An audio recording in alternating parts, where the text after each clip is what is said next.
जय हिंद दोस्तों। आपने वो कहावत तो जरूर सुनी होगी, झूठा दिखावा इंसान को पहले थका देता है और फिर मार डालता है। ये कहानी इस कहावत को सार्थक करती है और साथ में छोटी सी सिख देकर भी जाती है। वीडियो में आगे बढ़ते हैं। कहानी अच्छी लगे तो लाइक कर देना, चैनल को सब्सक्राइब करके एक प्यारा सा कमेंट भी कर देना। कहानी शुरू करते हैं। टाइटल है झूठा दिखावा जानलेवा होता है। कहानी शुरू होती है। एक जंगल में बंदरों का बड़ा झुंड था। उस जंगल में खाने पीने की कोई कमी नहीं थी, इसलिए सारे बंदर बहुत आराम और संतुष्ट होकर रहते थे। एक दिन एक वैज्ञानिक अपनी बेटी के साथ उसी जंगल में शोध करने के लिए आया। अपना तंबू लगाने के बाद वैज्ञानिक पौधों के नमूने इकट्ठा करने के लिए बाहर निकला।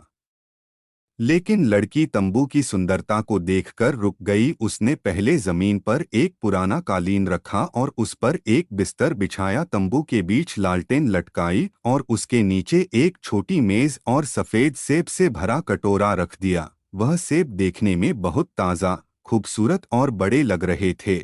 सारे बंदर लालच से उस कृत्रिम सेब को पेड़ों पर बैठे देख रहे थे। तंबू के सामने जगह साफ करने के लिए लड़की बाहर निकली। तब एक बंदर ने तेजी से झपटा मारा और एक कृत्रिम सेब उठा लिया। तभी उसी समय लड़की की नजर भी उस पर पड़ गई। लड़की ने तुरंत बंदूक उठाकर निशाना लगाया और गोली दाग दिया। लेकिन सभी बंदर इतनी देर में वहां से भाग गए। काफी देर के बाद सारे बंदर रुक गए जब उन्होंने देखा कि अब उनका कोई पीछा नहीं कर रहा है। चोर बंदर ने हाथ उठाकर सबको सेब दिखाया। सभी बंदर हैरत से और ललचाई नजर से उस बंदर को देखने लगे कि उसे कितना अच्छा सेब मिला है। सभी इस कृत्रिम सेब को हाथ लगाने की कोशिश करने लगे। चोर बंदर ने सबको फटकार कर ये कृत्रिम सेब लिया और एक पेड़ की सबसे ऊंची शाख पर जाकर सेब खाने के लिए मुंह में दबा दिया। कृत्रिम सेब बेहद कड़े प्लास्टिक से बना था। बंदर के दांतों में चबाने से दर्द शुरू हो गया।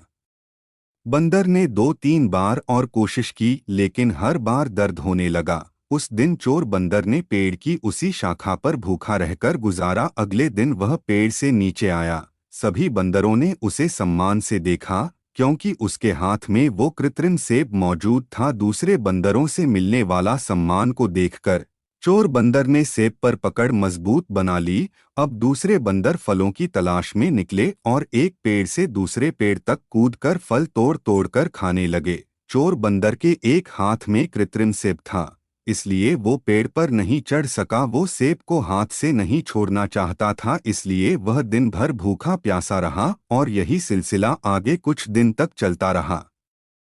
हालांकि दूसरे बंदर उसके हाथ में कृत्रिम सेब देखकर उसका सम्मान करते, लेकिन उसे खाने के लिए कुछ भी नहीं देते। चोर बंदर भूख से इतना निढाल हो गया था कि अब उसे अपना आखिरी वक्त नजर आने लगा। उसने एक बार फिर उस सेब को खाने की कोशिश की, लेकिन इस बार नतीजा अलग नहीं था। उसके दांत इस बार भी दर्द कर रहे थे। चोर बंदर को आंखों के सामने पेड़ों से लटका हुआ फल दिखाई दे रहा था, लेकिन इतनी हिम्मत नहीं थी कि वह इन पेड़ों पर चढ़ सके।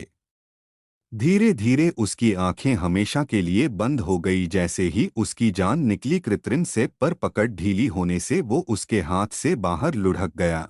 शाम को बाकी बंदर मरे बंदर के पास आए, कुछ आंसू बहाए और उसके शरीर को पत्तों से ढक दिया। जब वो ये कर रहे थे, तब एक और बंदर को एक कृत्रिम सेब मिला और उसने अपना हाथ ऊंचा करके सभी बंदरों को सेब दिखाना शुरू कर दिया। दुनिया की मिसाल इस प्लास्टिक के सेब की तरह है, इससे कुछ नहीं मिलता, जबकि इसे देखने वाले प्रेरित होते रहते हैं और दुनिया को हाथ में रखने का दावेदार आखिर में काली हाथ इस दुनिया से चला जाता है। कोई और आकर उसकी दुनिया पर कब्जा कर लेता है।